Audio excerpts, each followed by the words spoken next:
Salut Greg, Salut, bienvenue à toi. On te merci, reçoit aujourd'hui pour une chaîne YouTube qui s'appelle Colloquium. Merci d'avoir accepté notre invitation. merci à vous. Pour commencer, est-ce que tu pourrais te présenter s'il te plaît? Je m'appelle Grégoire, j'ai 32 ans bientôt. Voilà, je,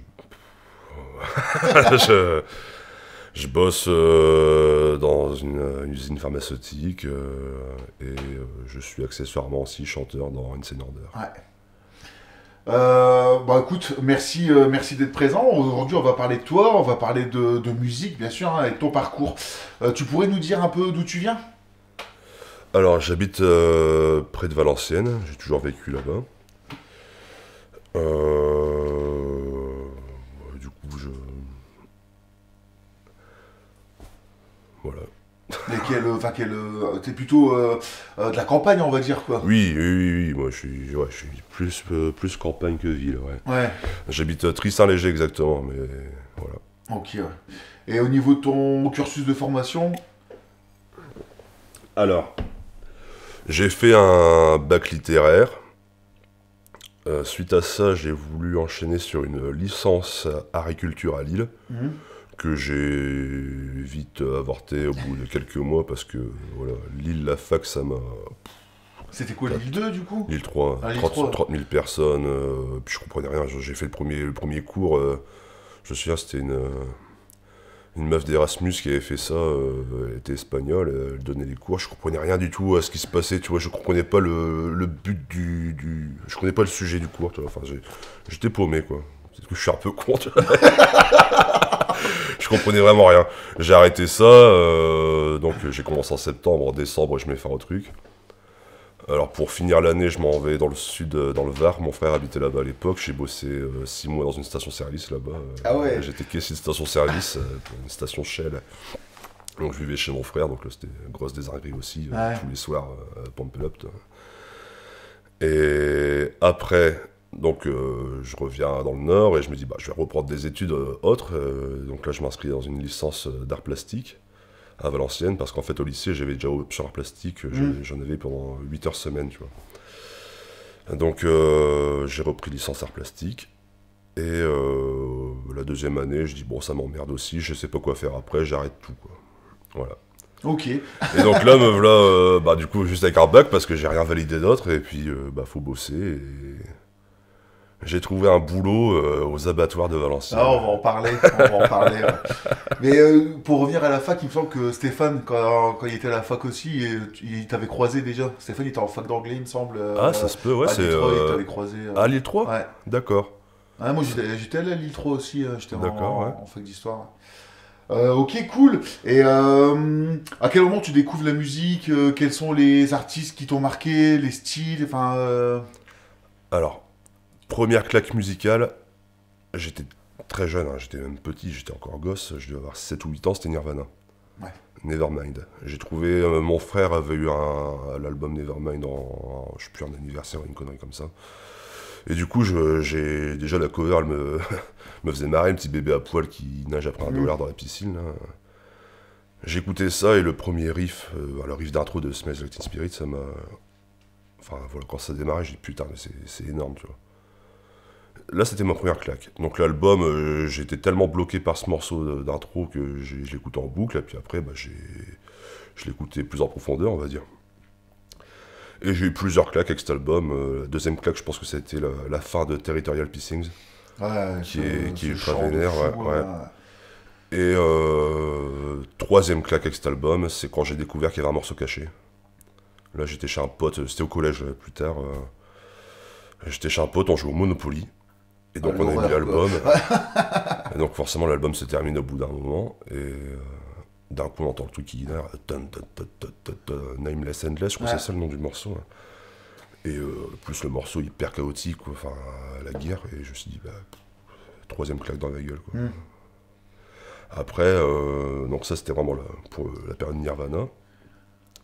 Et au collège, j'ai découvert le métal en gros. Là, j'étais chez un voisin qui habitait près de chez mes parents. Il était un peu plus vieux que moi, de 3 4 ans. Et il m'a fait écouter Slipknot, Iowa. Et là, je me suis dit, putain, mais c'est quoi ce délire aussi Au niveau violence, là, ça avait franchi. C'était ultra violent, parce que toi, Slipknot, c'est toujours un groupe que j'aime beaucoup, parce que c'est avec ce groupe-là que j'ai, en gros... T'es entré dans le je suis entré dans... Voilà, c'est ça. Et dans le... Pour la branche néo-metal, c'est quand même pour moi le groupe qui est allé le plus loin, tu vois, qui était vraiment violent et sombre. Puis il venait aussi d'un patelin bien pourri. Et il venait de l'Iowa, tu vois. Ça s'est ressenti, je pense, dans leur Bah oui, musique. carrément. Moi, ça me parle, ça, les pattes, là. On va en parler aussi. Du coup, à quel moment tu décides de commencer la zik? Bah, ça s'est fait par hasard, ça. Là, faut remonter à septembre 2004. J'entre au lycée Watteau à Valenciennes. Donc je connaissais personne dans la classe, moi je venais d'un collège de Corbrousse à Thian. Donc je connais personne, et puis bah, à cet âge-là, quand tu connais personne, bah, tu te rapproches des gens qui te ressemblent un peu. Donc il y a des mecs, avec des cheveux longs, des baguilles, tout ça, tu vois, l'époque, les années 2000, tu vois. Et je rencontre un mec qui s'appelle Hugo. Et ce gars fait de la batterie et il a un groupe en fait. Bah, en fait, c'est pas encore vraiment un groupe, mais il répète avec des potes à lui qu'il avait du collège. Et il me dit ça, alors moi j'étais impressionné, toi, à l'époque, j'ai dit putain, il y a un groupe, c'est classe et tout. Et comme moi, ça m'intéressait un peu de faire de la musique, j'essayais de m'incruster. Ce qu'il y a, c'est que moi à l'époque, je m'étais mis un peu à la basse, mais ils avaient déjà un bassiste, du coup, je vais pas dire, Pas de bol, ouais. Et du coup, bah, j'avais aussi un vieux synthé chez moi que j'avais jamais touché, tu vois, un truc qui ne sert à rien. Et du coup, un jour, je lui dirais, ça t'intéresserait pas d'avoir un synthé dans le groupe? Je tentais le tout pour gratter des trucs. Il dit non, on s'en bat les couilles. Ce qu'il nous faut, c'est un chanteur. On n'a pas de chanteur. Prochaine répète, tu viens, tu chantes. Je dis, ok. D'accord. J'ai jamais chanté de ma vie, tu vois. Je sais pas quoi ma voix ressemble. Et du coup, bah, on se met d'accord, on fait une répète, je vais venir. Du coup, on va faire des covers, tu vois. Il dit, bon, on reprend Tourette de Nirvana. Bah, génial. Ouais. Du coup, j'apprends les paroles et je débarque un jour, donc c'était chez ses parents dans le garage. Je connaissais que lui, tu vois, depuis 3 mois, et je débarque, je vois les 3 autres gars, 2 guitaristes, un bassiste. Salut, ça va? Ouais, alors ça c'est Grégoire, il répète avec nous, allez, on commence direct, mais au bout de 2 minutes, tu vois, le morceau démarre, j'ai jamais tenu un micro de ma vie, j'ai jamais chanté. Et en plus, tu vois, tout reste commencer le chant, c'est particulier, tu vois. Et heureusement que c'était ça, parce que si ça avait été s'il avait fallu faire une belle voix, j'aurais été à la ramasse. Donc voilà, je prends le micro, 2 minutes, je rencontre les gars, salut, ça va, on démarre. Moi, j'étais en stress total. Et on démarre tout le reste. Et je me mets à hurler dans le micro. Voilà, quoi. Et C'est parti comme ça. Et c'est parti comme ça. Et est-ce qu'on peut parler de genèse de Falloid là déjà? Ah bah c'était Falloid. Ah ok, donc c'est là, ouais, ok. Voilà, c'était vers le 6 décembre 2004, je pense, vers la Saint-Nicolas, un truc comme ça, c'est notre date anniversaire. Et voilà, c'était la première répète de Falloid officielle. Ok, bah justement, ça on va pouvoir en discuter parce que ça a été un groupe qui t'a accompagné pendant longtemps en fait. Hein, Ah bah ça a duré 9 ans. Ouais. Et tu peux nous faire un petit background un peu de tes projets musicaux Ouais, alors bah Falloid c'est né comme ça. Donc Falloid, groupe de death metal. Bah, ça a fini par être du death metal, mais au début c'était un peu tout et n'importe quoi. On faisait des reprises de Nirvana, Rage Against the Machine, System of a Down, ouais, tu bah, vois. pour commencer, ouais. Et après, ben, on s'est orienté vers des trucs un peu plus durs, Sepultura, Cannibal Corpse. Après, on a commencé à composer, et puis bah, on est venu à faire du death metal, quoi. Death plutôt typé ricain, mid-tempo, lourd, gras. Voilà, et ça a duré donc de 2004 à 2013, ouais, 9 ans. Et qu'est-ce qu'on a fait avec Falloid? Une belle aventure déjà, ouais. Ouais, puis c'était surtout parce que c'est encore mes amis très proches, hein, Falloid. À part un des 2 guitaristes qui nous a lâchés en cours de route, parce qu'en fait, il s'est consacré à ses études. En fait, en 2007, il est rentré à la fac de médecine, et aujourd'hui, il est cardiologue, tu vois. Ouais. Donc, tu vois, il a vraiment tout fait à fond. Donc lui, on l'a un peu perdu de vue, mais sinon, les 3 autres, on est resté à 4. On est des frangins, quoi. Et moi, je vois vraiment Falloid, parce que je connais depuis super longtemps aussi, comme faisant partie de la scène qu'il y avait sur Valenciennes, avec pas mal de groupes qu'il y avait à cette époque-là. Ouais. Je me souviens de Nauseating Meat, par exemple, vous avez beaucoup joué avec eux. Enfin, Nauseating Meat, c'est un groupe que j'avais fait à la base avec Moret. Ok, donc t'étais aussi dedans à la base. J'avais commencé en bassiste là-dedans, ouais. Alors au début c'était un peu bancal, ça s'est arrêté, et ça a repris plus tard en gardant le même nom avec d'autres gens. Ouais, Il y a eu notamment dedans Olivier qui est maintenant bassiste dans très Trepan pas Dead. dead. Ouais. Et il y avait Moré à la batterie. Ouais. Hmm. Non, au chant, il était au chant, Moré. Et maintenant Moré, il est dans les fumiers. Ouais. Les fumiers, le groupe éternel qui ne s'arrêtera jamais, c'est incroyable. Ah, un groupe de ska. Ska punk, ouais. Ouais, ska punk, ouais. Donc on peut dire que en projet principal, t'as eu que Falloid avant d'aller dans Falloid, Insane Order. Ah oui, oui, de toute façon, j'ai même arrêté. Enfin, Falloid, ça s'est arrêté avant que je sois dans Insane Order. Ouais. Après, en parallèle de Falloid, il y a eu French Kist. Hmm. Ça, c'est marrant comment c'est venu aussi, parce qu'en étant lendemain de cuite avec Moré, je sais plus où, chez une copine à Valenciennes, puis on parle de Zik, et puis on se dit, oh, on ferait bien un truc pour délirer, on n'enregistrerait pas un morceau genre type hard glam, mais bidon, tu vois, un peu dans le sens de l'humour, tu vois. Ouais, ok, du coup, on contacte Alexis, qui était donc guitariste de Falloid, et puis lui, il aime bien en plus tout ce style-là, hard. Hmm. Hard Ouais, FM un peu. ouais, ce c'est truc-là, ça, ouais, ouais. toi, Def Leppard, tout ça.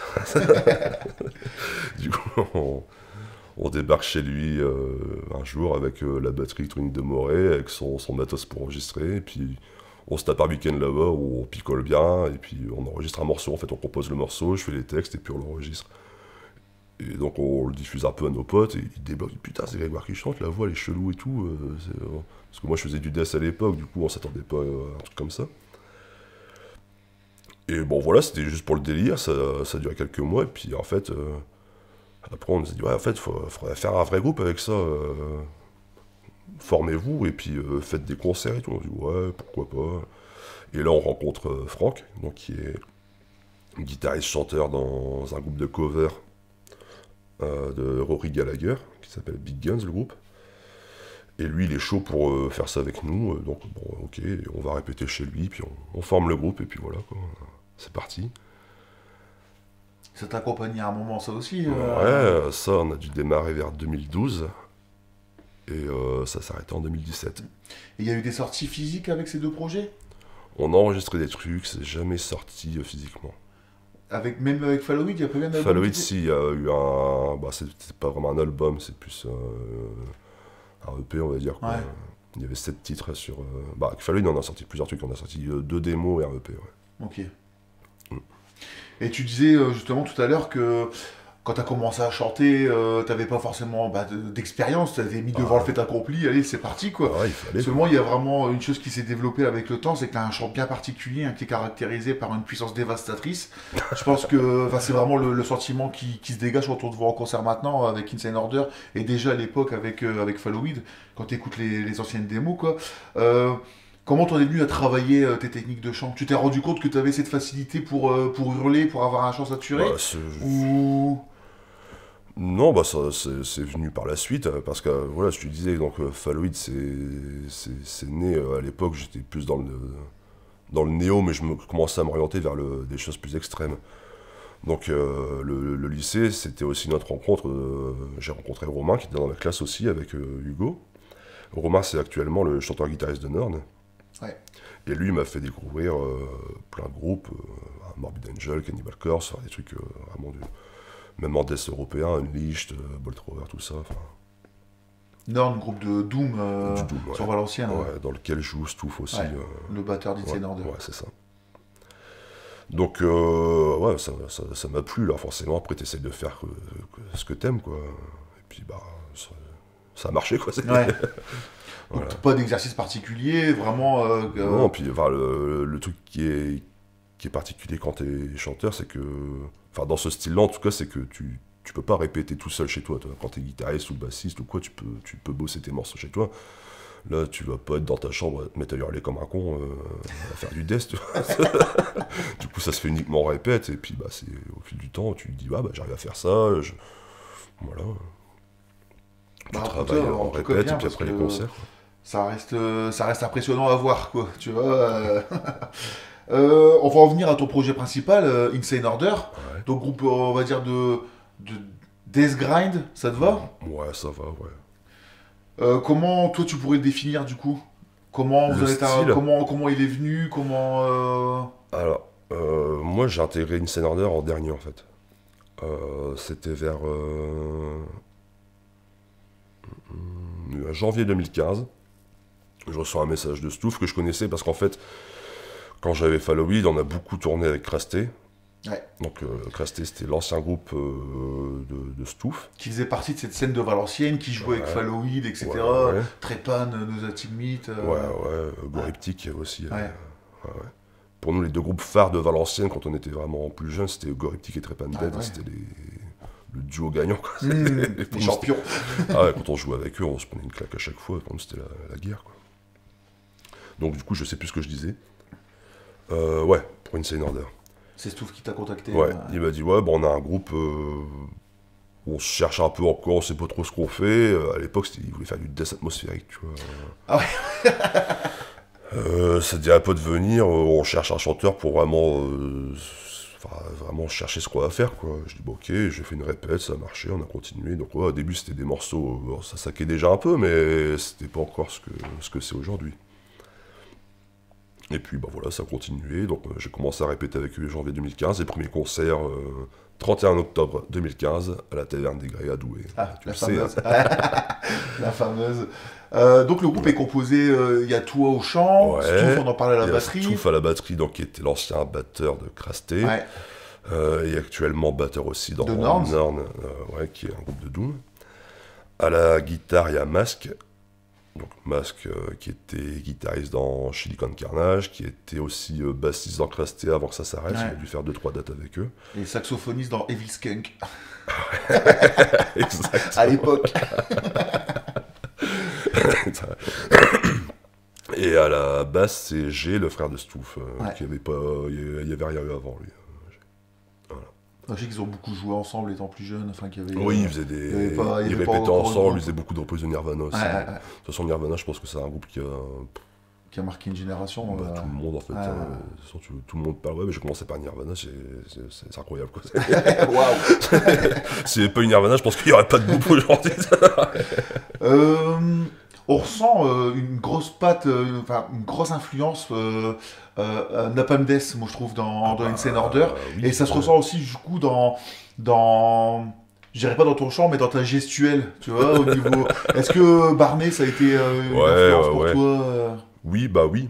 Déjà de Napalm Death, je dirais que c'est le groupe qui fait l'unanimité dans Insane Order, tu vois, on est tous d'accord là-dessus. Et oui, c'est même plus qu'une influence, parce que parfois t'as l'impression c'est du plagiat, qu'on se dit putain, mais ça, ce riff là c'est du Napalm Death, on se dit mais faut arrêter de dire ça. Et oui, c'est une énorme influence. Et oui, Barney, ça, j'ai toujours kiffé le voir sur scène, et c'est fabuleux, ça ressemble à rien, c'est pas de danse chelou. Il est impressionnant. Et vous en êtes où un petit peu là avec Insane Order? Vous avez déjà sorti des... Alors Insane Order, on a sorti notre premier album, je dis pas qu'on est en 2018. Et 2019, on a enregistré un split avec Gumeau. Et là actuellement, on a fini la composition de ce qui va être notre deuxième album à sortir. Je pense fin d'année ou... c'est bon ça. Je pense que d'ici la fin de l'année, on sera bon, quoi. Et vous avez eu l'occasion de tourner un petit peu, de rencontrer des gens, est-ce que vous avez eu des retours par rapport justement déjà Alors on a tourné principalement dans la région, Nord, Belgique, on était à Paris, mais pas plus loin, quoi. De tournée, non, on n'en a pas fait. On a peut-être fait on a fait des week-ends avec vous, avec Gumeau, mais sinon, non, on n'a pas fait de grosses tournées, ouais. Des week-ends bien mémorables. Des week-ends bien chargés. Justement, est-ce que tu as, toi, en tant que chanteur d'Insane Order, des concerts qui t'ont marqué plus que d'autres Ouais, il y a un concert qu'on avait fait à Bruges, dans un squat. Et le squat était fabuleux, vraiment. C'était bizarre parce que c'était en plein centre-ville, dans des rues bourgeoises, tout ça. Donc la façade, on aurait dit un antiquaire, un truc comme ça. Et en fait, je suis rentré, t'avais une meuf qui regardait la télé dans le club. On dit, ouais, c'est ici le concert, ouais, c'est derrière. Après, tu passes dans une cour et dans des tunnels, des trucs où il fallait pas s'accroupir, matos et tout, et des trucs éclairés à la bougie. Et en fait, c'était un ancien couvent, un truc comme ça. Donc l'ambiance bien particulière et le concert terrible, quoi, parce que tu avais une population vraiment hyper mixte. Tu avais des jeunes étudiants, t'avais des gros défoncés, tu avais des rastas, t'avais tout, et les gars, ils ont tous kiffé le concert. Enfin, c'était... En plus, on arrivait sans matos. Nous, on est toujours à l'arrache un peu, tu vois. Donc Stouff a dit, ouais, c'est bon, le gars qui a organisé, c'est Sven, un flamand qu'on connaît un peu. Et le gars, lui, très à l'arrache aussi, ouais, c'est bon, tu viens, on va trouver du matos, ça va aller. Au final, on débarque, il n'y a pas grand monde qui est chaud pour prêter la batterie, pour prêter les amplis, tout ça. On a fini par bien gratter pour se faire prêter du matos. Et puis, ouais, enfin, c'était un bon concert, ça m'avait marqué, ce concert-là. Vous aviez pas joué avec ce groupe fou belge là? Les trois anciens qui font. Black Bleeding. Ah ouais, impressionnant. Hein, tu les avais fait jouer à. C'est quoi cette taverne qui a. À Solem. Ouais. Ouais, ça s'appelle. Au Soubok. Le Soubok. Ouais. Et j'avais pris une méga claque. Déjà, le batteur, il est incroyable avec une batterie à l'ancienne. Avec des fûts en, en défense d'éléphant.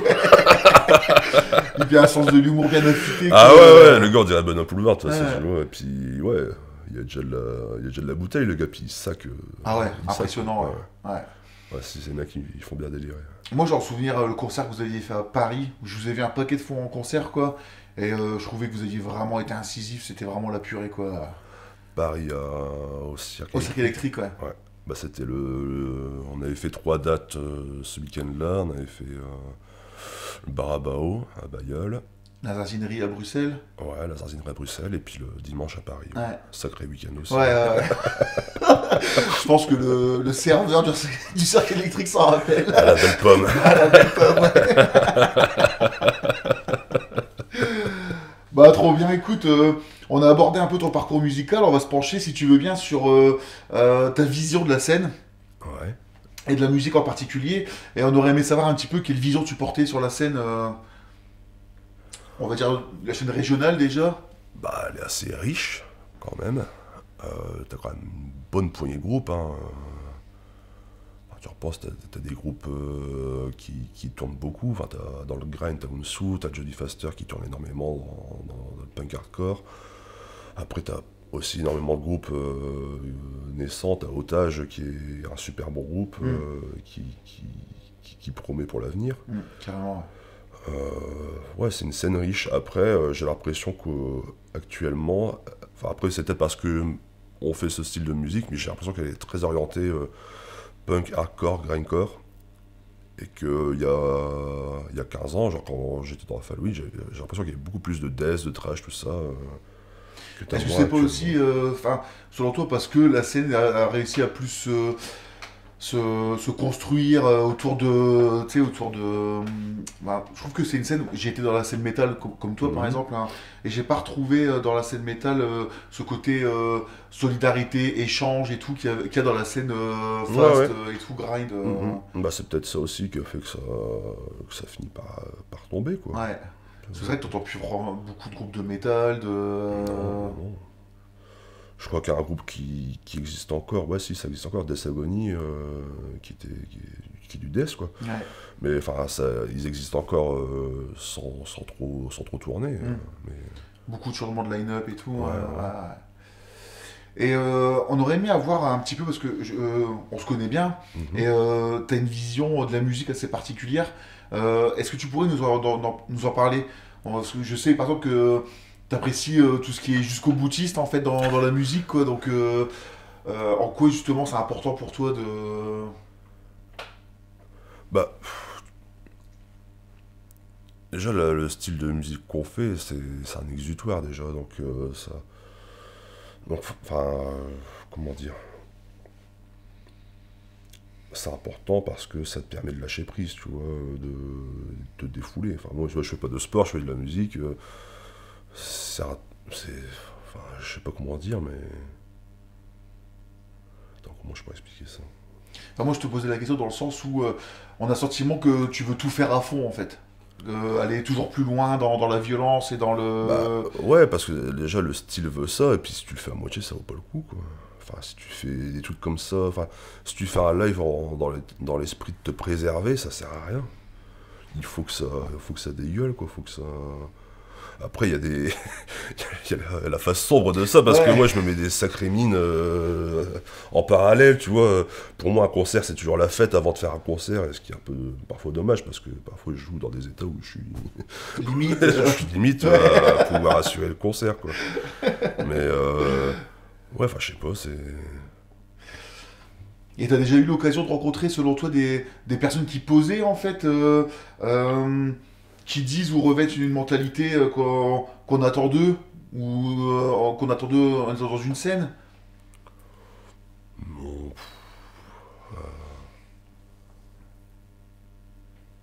non, bah, tu rencontres toujours des poseurs, c'est sûr, mais... Après, c'est pas... Enfin... Non, j'ai pas envie d'aligner des gens, tu Ah non, vois, mais mais... c'est pas le but, mais est-ce que tu as déjà ressenti ça, du coup, au vu de ta vision par rapport à la musique, de croiser des gens qui étaient là pour... Non, c'est pas les gens en eux-mêmes, mais il y a des styles, tu vois, comme... tout ce qui est brutal death technique, toi, par exemple, je peux de moins en moins écouter ça, et puis en concert, je me fais chier à mort, parce que toi, les gars, bah, c'est technique, c'est carré, t'as les batteurs qui mitraillent, mais t'as l'impression que les gars, c'est trop facile, toi, ils ont une technique, ça roule, ils enchaînent, c'est trigué à mort, puis enfin, voilà, tu te fais chier, Ouais, quoi. au niveau émotion, il n'y a plus... Ouais, ouais. Ouais, ouais, je vois ce que C'est tu veux ultra dire. rapide, c'est ultra technique, mais il n'y a pas d'émotion derrière, quoi. Y a pas, tu sens pas la colère, La la rage. rage, la tristesse, tu Ouais. vois, t'as pas ça. Ouais, c'est des choses qui sont importantes pour toi, ça, ces sentiments. Bah ouais, c'est ça qui fait que j'apprécie un concert, par exemple. Et pas forcément dans le style extrême, tu vois, il y a plein d'autres styles que j'écoute. Enfin, si je trouve ça sincère et qu'il y a de l'émotion, bah, ça me plaît. Et parfois, bah, t'as des musiques qui se disent extrêmes, mais qui sont pas extrêmes du tout, finalement, parce que c'est une technique qui est bien rodée, ça va vite, mais tu te fais chier, quoi. Ouais, je sais ce que tu veux dire. Et on aurait aussi aimé savoir un petit peu qu'est-ce que ça fait de faire de la musique extrême à la campagne quand on est jeune, quoi. Comment ça se passe, tu sais, pour répéter, pour... Ah bah, quand t'es jeune, tu dépends énormément de tes parents, déjà. Nous, on répétait, pour revenir à Falloïd, on répétait un samedi sur deux dans le garage des parents d'Hugo, tu vois.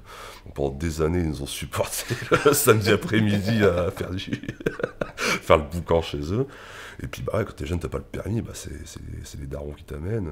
Ouais, faut m'amener là-bas. Donc, ouais, c'est compliqué sans l'être, parce que tant qu'on veut bien te rendre service, ça roule, quoi. Pour nous, c'était cool, on répétait chez Hugo, il habitait à la frontière belge, du coup après on se barrait à pied au drink, boire des Jupiler à 80 centimes, c'était énorme ça.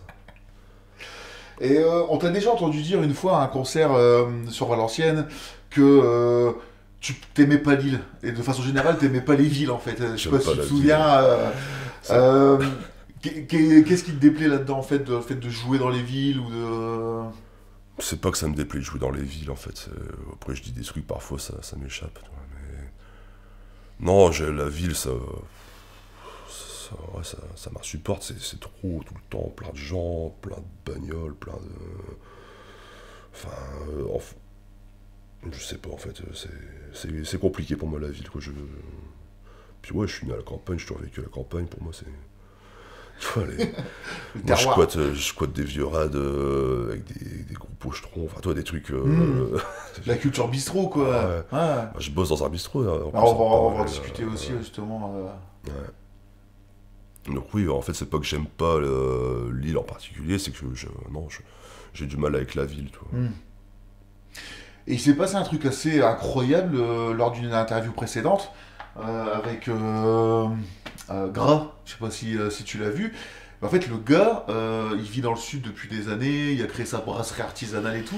Meurtrifest. Ouais, voilà, Ouais, incroyable là, que ça le m'a fait- mec nous parle de ça. Le gars, un concert qu'il a marqué, c'est le Meurtrifest. Ouais. Bah, le Meurtrifest, c'était énorme aussi, ça, le Meurtrifest. C'est né en 2006. En fait, donc dans Falloïd, il y avait Thomas qui était bassiste, et son frère, Jérôme, lui, il travaille dans les fermes, tout ça, enfin, c'est genre un ouvrier agricole, quoi. Et il connaissait un mec qui habitait à Ruenne, qui était Saint-Cyr, quoi, un fermier, quoi. Et on dit, ouais, il y a moyen de faire un concert chez lui, voilà, quoi, dans une grange. On se dit, bah, trop bien. Et en fait, cette ferme, c'est à Ruenne, et le lieu dit, ça s'appelle Le Mortry. Donc on a fait le Mortrifest. Et en plus ça sonne bien, À Mortrifest. fond, ouais. Et donc premier concert en 2006, on se retrouve à jouer dans une grange sur une remorque de tracteur avec des ballots de paille.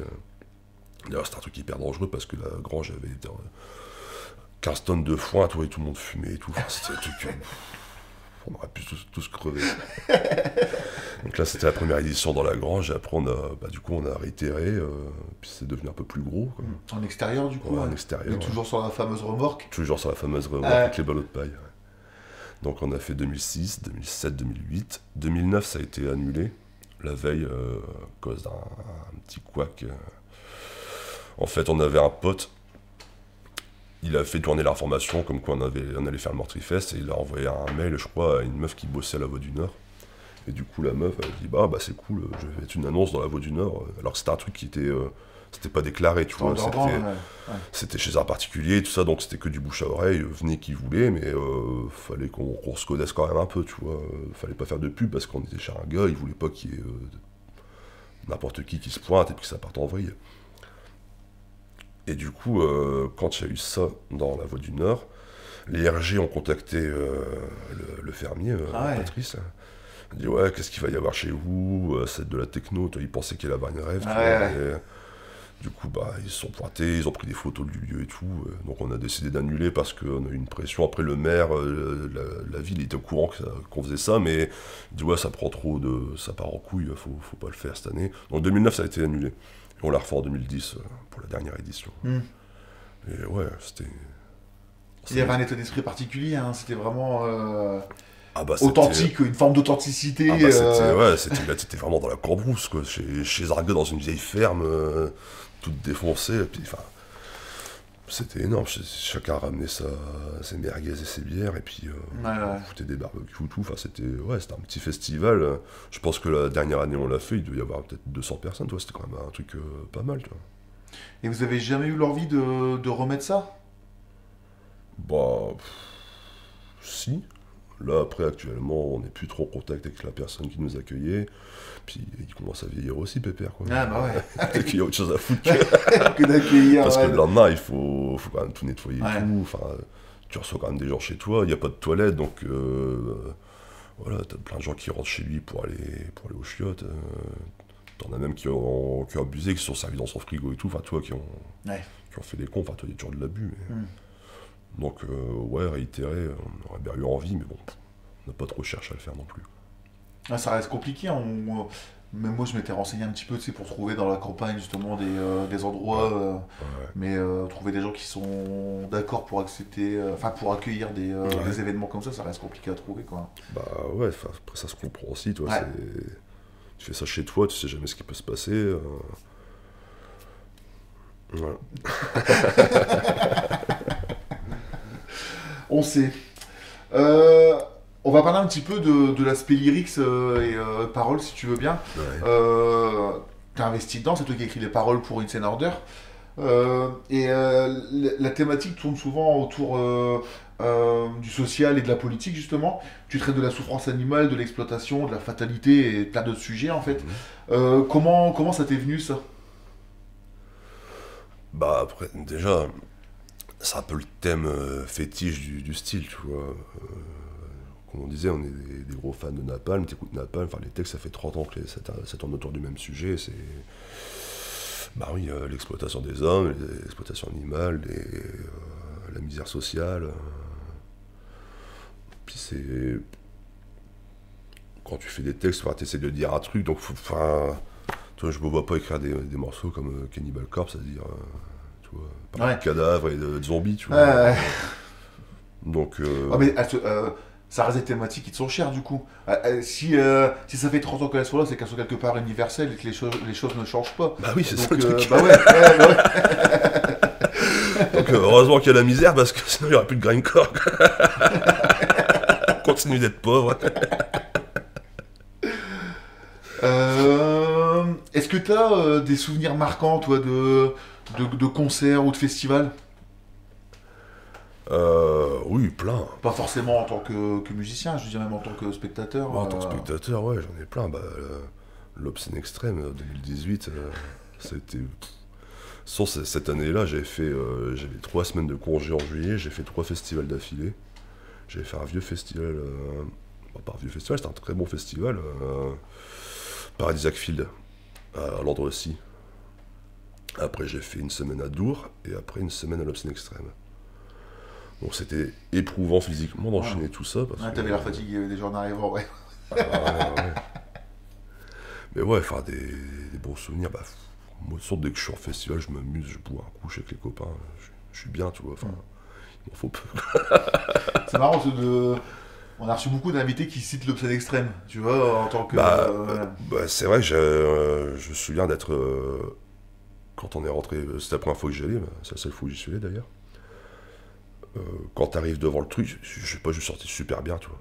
Il y avait vraiment une atmosphère, enfin, je sais pas, c'est cool, tu vois. C'était un truc que je ressentais pas ailleurs. En plus, je venais de passer une semaine à Dour, toi, c'est l'antipode, tu vois. Enfin, Dour qui est devenu un truc hyper propre, enfin... mainstream, ouais. Hyper mainstream, et puis t'as plus ce côté roots qu'il y avait avant, tu vois. Et là, tu débarques à l'Obscene Extrême, déjà, tu bois des pintes de 50 pour 1 euro, tu dis putain, c'est le paradis, quoi. Ah non, mais... je te dis, j'aime bien boire. Je pense qu'on aura compris, ouais.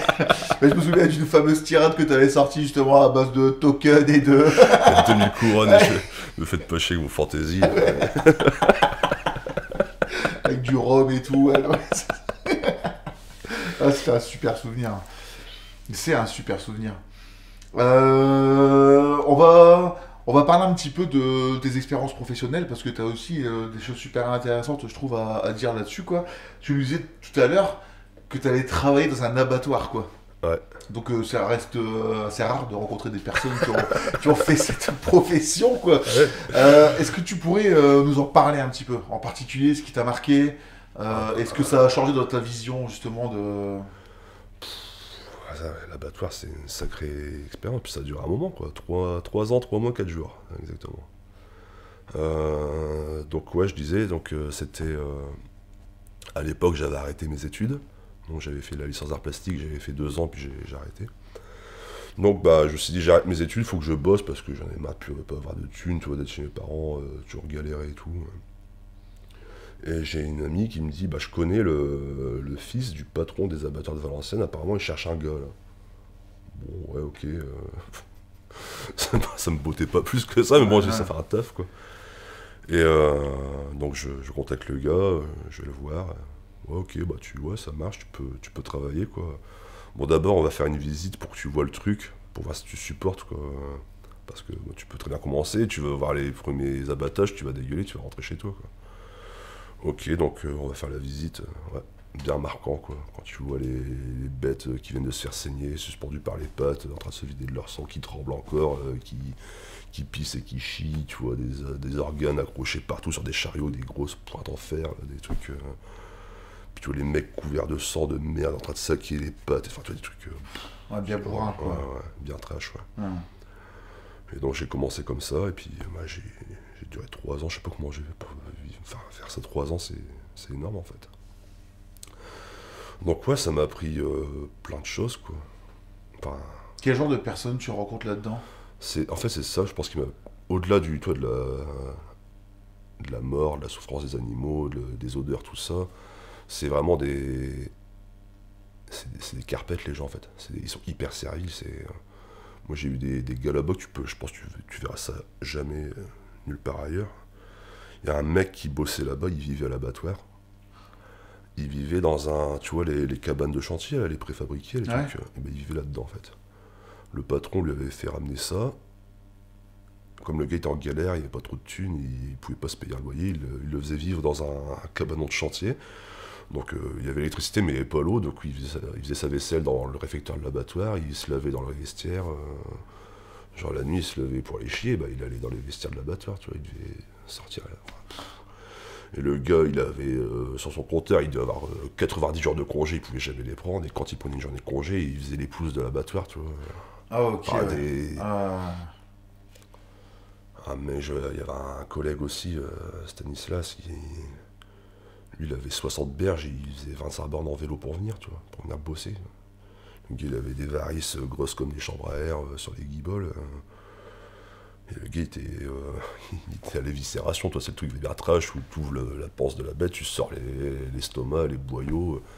De temps en temps, t'as un abcès sur le foie qui te pète en pleine gueule, t'as des litres de pu qui se déversent sur toi, enfin des trucs. Oh putain, ouais. Ouais, si, j'ai vu des choses pas mal quand même là-bas. Et il y a un choc qui se produit, non? Quand tu décides d'arrêter, enfin, t'étais à bout. Bah, déjà, c'était. Les conditions de travail, c'est pas terrible, tu vois. Déjà, ton boulot en lui-même, il est pas top, tu vois. Tu passes tes journées à voir des animaux morts. Tu bosses avec certains qui sont cons. T'as un chef qui est con, t'as un patron qui est une ordure. Enfin, voilà, pour ma part. Ouais. Classique ouais, shit, ouais. Ouais, voilà, je dis, bah putain, ouais, je peux plus bosser là-bas, quoi. Puis après, ouais, ça devient une rengaine et tu t'habitues à ça. Je dis non. Là, tu rentres dans une routine, quoi. Ouais, où ça devient normal, Ouais. Et donc, il a fallu que j'arrête, quoi. Donc j'ai arrêté, mieux vaut tard que jamais. Ouais, mais carrément. Voilà. Mais ouais. J'ai eu pas mal de. Des trucs de fou quand même. Ouais, je me doute. Bah, merci de partager ça avec nous. J'imagine que ça n'a pas dû être facile, quoi.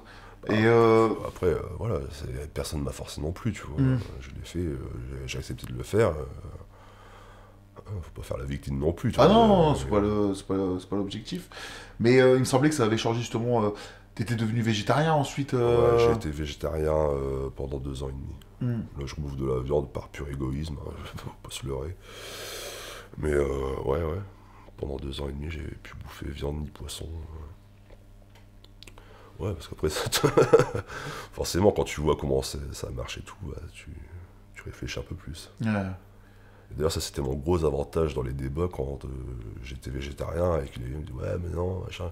Je dis bah écoute, j'ai bossé 3 ans d'abattoir. Ah ouais, d'accord, donc en gros, toi, t'as le droit parce que T'as vu. Ouais. Toi, mais tu restes sensible à tout ça, je veux dire, ouais, paradoxalement, ouais. Bon, là, je suis calme et je bouffe de la viande de temps en temps, mais pas à foison, quoi. Mais oui, ça change ton point de vue, ouais, forcément. Carrément. Et là, tu bosses en ce moment comme technicien dans une usine pharmaceutique. Toujours pour le diable. Ouais, j'avoue, t'aimes bien. Hein.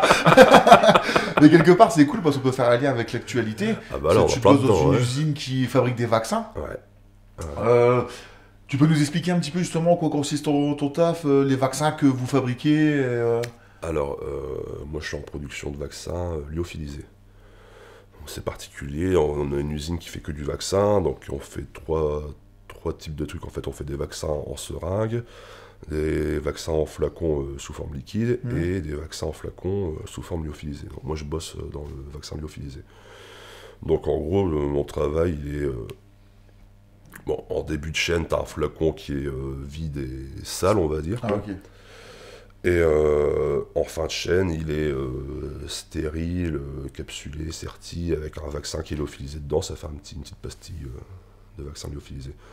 Donc c'est pas mal d'étapes entre le début et la fin, quoi. T'as le lavage du flacon, la stérilisation, le siliconnage, le remplissage, le bouchonnage, le capsulage, la lyophilisation, le mirage dans une machine en fait qui va mirer automatiquement tous les flacons pour voir s'il n'y a pas des défauts, tout ça. Et voilà. Et j'imagine que le protocole sanitaire est assez strict. C'est un truc de fou, ouais. Je pense que tant que tu bosses pas dedans, tu te rends pas compte à quel point c'est compliqué en fait de faire du vaccin et de délivrer du vaccin sur le marché. Donc pour ça, parfois, tu as des gens qui sont un peu dans la thèse du complot qui disent ouais, les vaccins, on en est en manque, c'est l'industrie qui veut ça. Non, en fait, non. Enfin, là où je bosse, en tout cas, on a tous sauf intérêt à pas délivrer de vaccin parce que déjà, c'est ce qui te paye. Et voilà, quoi. C'est vraiment hyper compliqué, quoi. Et là, tu produis quoi comme vaccin, du coup Alors, principalement 2 vaccins. On en fait un qui est contre la méningite bactérienne, donc qu'on injecte aux nourrissons, et un autre contre le zona, donc là c'est pour les vieux. Bon, le zona en plus c'est pas hyper grave, tu vois. C'est une maladie de peau, ça, non C'est une récidive de la varicelle, quoi. Ok, ouais. Et justement, en rapport avec l'actualité, est-ce que vous avez été approché pour produire des vaccins anti-Covid? Ouais, parce qu'en fait, je bosse pour GSK, hein, c'est ça l'enseigne. Ils étaient en partenariat avec Sanofi. Donc Sanofi voulait faire un vaccin contre le Covid. Donc GSK, dans cette affaire-là, était chargé de faire l'adjuvant. L'adjuvant, c'est un truc que tu rajoutes au vaccin, qui te permet de booster les effets du vaccin, ce qui te permet d'économiser sur les antigènes, en fait. Tu fais plus de vaccins en ajoutant de l'adjuvant, tu économises du vaccin, en fait, tu peux en faire plus. Donc GSK était assez balèze dans la technologie de l'adjuvant, du coup ils avaient recruté une centaine de personnes pour fabriquer cet adjuvant. Mais du jour au lendemain, Sanofi, bon on arrête tout, fini. Ah ouais, ok, ouais, super. Ouais. T'avais des gens qui avaient quitté leur CDI pour venir bosser là en intérimaire, dans l'espoir de se faire embaucher après, ils se disent bah c'est l'Eldorado, tu vois, on commence à faire des vaccins contre le Covid, je vais être embauché c'est sûr, puis au final, bah, du jour au lendemain c'est fini quoi. Mais ils ont pas réussi à développer leur vaccin de toute façon, Sanofi. Non, ils étaient encore en phase de test, phase 2 ou je sais plus quoi, et puis ouais. Mais moi je pensais que vous alliez être approché, c'est pour fabriquer des vaccins des autres fabricants, quoi, tu vois. Ah non, bah, en tout cas je suis pas au courant, quoi. Ça se Et, peut, mais on ne sait pas tout. J'avais apprécié justement, j'ai pu voir tes réactions sur les réseaux sociaux justement par rapport aux anti-vaccins, théorie du complot et tout. Du coup, je connais un petit peu ton point de vue sur la vaccination. Tu peux nous en parler un petit peu? Ouais, bah après, je sais pas, les anti-vaccins, j'ai l'impression que c'est depuis quelques années, c'est devenu. Enfin, je sais pas, j'ai l'impression que c'est devenu cool d'être anti-vaccin, alors que bah, pas du tout, quoi. Enfin, si aujourd'hui on a plus des gosses qui crèvent dans les ruisseaux, conneries, enfin, c'est grâce aussi à la vaccination. Après, je dis pas que je suis pro-vaccin à 100%, parce que. Toi, quand Agnès Buzyn qui était nommée au ministère de la Santé, du jour au lendemain, tu passes de 3 vaccins obligatoires à 11, tu sais très bien qu'il y a une histoire de business derrière. Ouais. Mais le vaccin en soi, c'est quelque chose qui est essentiel à une société saine, tu vois. Enfin, je sais pas, on a connu la peste et tout. Aujourd'hui, on a plus ça, on est bien content. Enfin, faut pas cracher dans la soupe, quoi. Et quelle vision tu as sur les vaccins anti-Covid justement? Bah, pour bosser dedans, je me dis que c'était hyper rapide quand même. Du coup, c'est un peu chelou quand même. Non, parce que normalement, un vaccin classique, il faut 15 ans, quoi. Entre la phase, les recherches, les tests, après il faut valider les lignes de production et tout, normalement c'est hyper long quoi, à mettre en place un vaccin. Et là, bon, après la situation elle est particulière, il y a urgence, donc forcément ça a été accéléré, mais quand même ça a été rapide, quoi. En 8 mois, en gros, c'était torché, quoi. Donc, ouais, on verra bien après, on aura des retours d'ici. Peut-être que d'ici 20-30 ans, on dira bon, bah, c'était le vaccin Covid, vous avez tous crevé à cause de ça. On sait pas, on verra. Bon, écoute, tu nous disais aussi que. Donc, t'as embauché à temps plein. Ouais. Et à côté de ça, t'aides ton frère, justement, Ouais. qui a repris un bistrot, un café-tabac, on peut dire. Un bar tabac presse. Ouais. En campagne. Bar tabac presse FDJ. Ah, voilà, ouais, la totale. La totale. Il n'y a pas le PMU, ça ne saurait tarder. Après. Ah non, il fait relais colis en plus, alors t'as tout, quoi. Et comment tu trouves du temps justement pour aller l'aider? Comment ça se passe justement? Parce que quand j'ai préparé ton interview, je suis tombé sur une thèse d'un mec, un mémoire justement qu'un mec avait sorti sur les bistrots en fait et tout ce qu'il y avait autour au niveau social, au niveau vecteur d'échange et de relations sociales en gros, surtout dans des milieux comme à la campagne où ça commence je dirais pas à se dépeupler, mais où les services sont de moins en moins présents. Ouais. On voit que les buralistes, tu vois, maintenant ils vont réceptionner les colis, faire des pots de pain et tout, enfin tous les trucs qui manquent un peu quoi. Et tu peux nous dire un peu où il est, comment ça se passe, Alors, son bar s'appelle Le Manoc. Ça se situe à Main, 59 233, 19 rue de la Bédelbec. Donc, ouais, il a repris ça en décembre 2018.